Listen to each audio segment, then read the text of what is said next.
Hello everyone, আমি Anamika. Welcome back to new Facebook mini blog.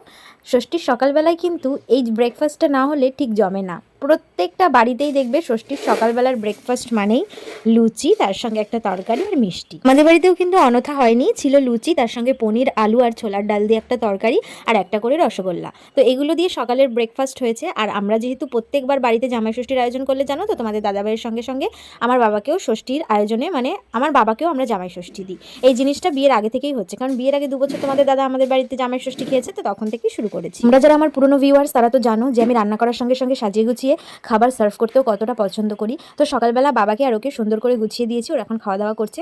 আজকের ভিডিওতে আমি কিছু মানুষের নাম নেব, মানে কিছু ভালোবাসার মানুষের নাম নেব যারা আমার প্রত্যেকটা ভিডিওতেই বেশিরভাগ ক্ষেত্রেই কমেন্ট করে, যাদের কমেন্ট একদম কম্পালসারি। তো তাদের নাম আমি আজকে আমার ভিডিওতে। বাড়িতে আসার সময় বাবা কিন্তু কিছু চিংড়ি মাছও আবার এক্সট্রা ধরে নিয়ে এসেছিল। এই ভিডিওটা তোমাদের দাদাভাই করে এনেছে যেহেতু ও গেছিলো।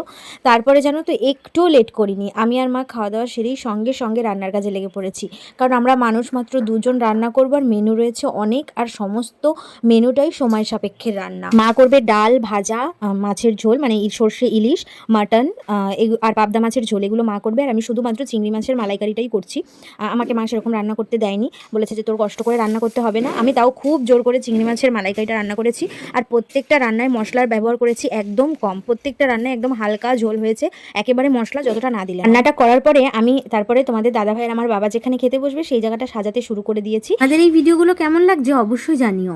আমার মা বাবাকে আমি ছোটবেলা থেকেই দেখেছি, যে কোনো অনুষ্ঠান বা অকেশন পারপাস হোক, আয়োজনটা সবসময় ভীষণ সুন্দর করে আর মন মতন করে করার চেষ্টা করে। আর আমার বাবা বাজার করতে ভীষণ পছন্দ করে।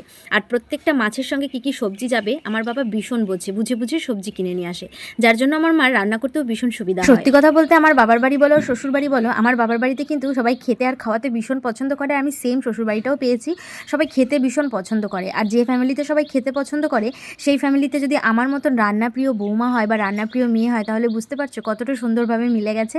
সবাই যেমন খেতে পছন্দ করে, আমিও তেমন কিন্তু নতুন নতুন রান্না করতে ভীষণ পছন্দ করি। যেদিন অনেক অনেক কাজ থাকে, অনেক অনেক রান্না থাকে, প্রথম দিকটা আমি সব কিছু ঠিকঠাক করলেও শেষে গিয়ে জানো তো আমার মুডটা ভীষণ বিগড়ে যায়।